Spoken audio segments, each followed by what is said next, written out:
عائله‌شان با شما در تماس بودن نمی‌توانند. از شما احترامانه خواهش می‌کنم آنها را تشویش ندهید.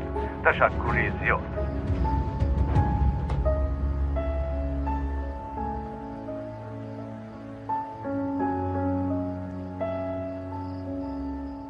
دکتران با استفاده از تکنولوژی‌های معاصر تمامی کمک‌های لازمه را می‌رسانند. گفته می‌شود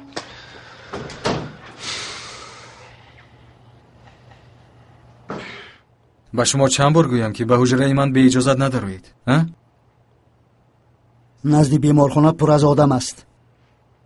اگر شما با یگان فلاکت دچار شوید کسی نمیشنود. البته نسب ایپیکچی داشتن گپی دیگر است. از دکتر تا ادوکات همه مباحثه میکنند.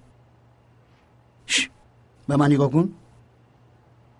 آیا تو نمیخوای وارث یگانه کمال ایپیکچی باشی؟ تاغو التماس روید. که یک بیرون رو بینید من در بیرون هستم. جوان از بلندی غلطیده است. تو ندیدی که او چه حال دارد؟ تاغو من نمیدونم که به شما چی گویم.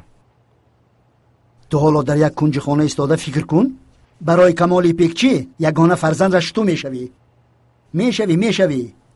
اگر این طور شود چطور رفتار میکنی؟ اون وقت چیکار میکردی؟ گپ زن؟ تاغو التماس روید. من کمی خواب رفتن میخوام.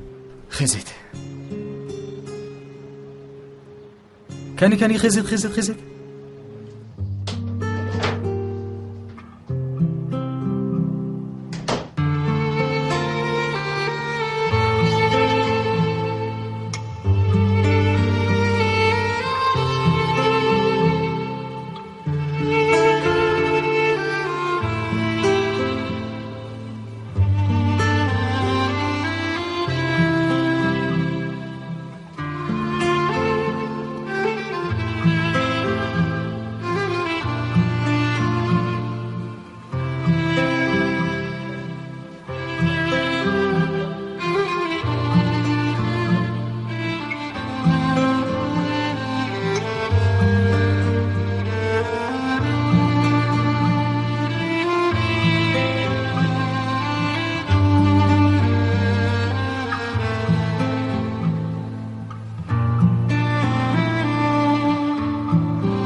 بیاید داخل.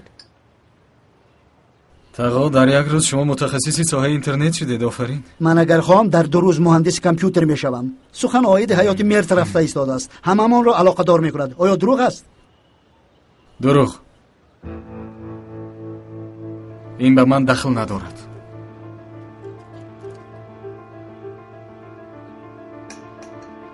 کمال خواطر میشود. اگر با ما یگان حادثه رخ دهد آمدن جناب کمال 1 سال طول میکشد. طیاره‌اش پرواز کرده نمیتواند، به زمین چسبیده میماند. حالا هم این خیلی میگویی؟ حتی در چنین وضعیت نفهمیدم دلت چرا اینقدر سنگ شده است. آخر اینجا مرد چی گناه دارد؟ البته خواهر جان، مرد چی گناه دارد؟ کمال بیچاره به همین هم قربانی تقدیر است. کی گناهگار؟ حسرت؟ من گناهگارم؟ تو یا مادرم گناهگار است؟ این غضب درونت رو میپساند اما خودت نمیفهمی. پسرم تو یگان کاری دیگر نداری؟ اگر ماشین کم باشد در نزدیکی فابریکای پدرت است، آنجا را نیز آتش‌زن. باز ماشین را به یادم آوردی. نیلگون به اکای احمد زنگ زن تا که بچه مرد یا نه بیاموزیم. توبه خدایا توبه.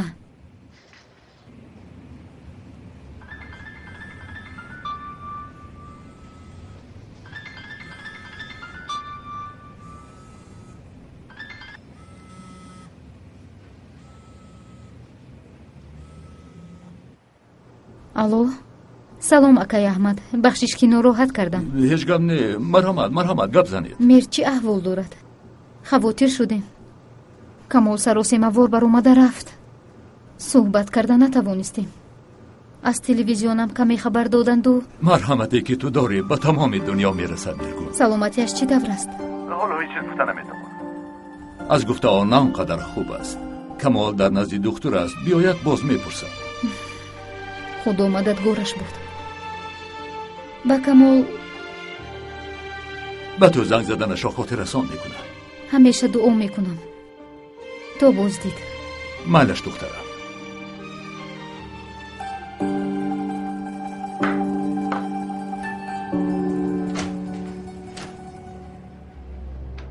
نتیجه چگونه است؟ متاسفانه گرده شما موافقت نکرد. چی طور موافقت نکرد؟ آخر ما پدر و مادر می باشیم. شاید یکم خطا کرده باشد. سوزن،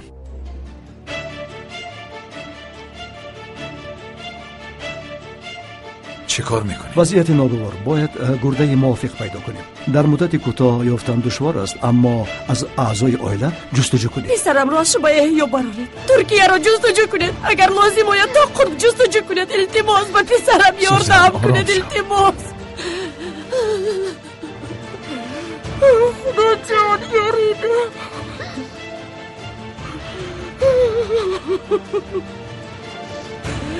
خدایا با پسرم کمک کن. خدا جان پسرکم.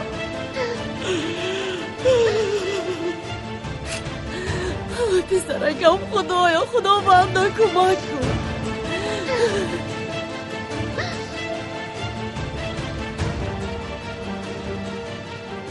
اگر یگان برادر داشته باشد چی؟ این احتمالاتی زیادی موافق آمدن را دارد.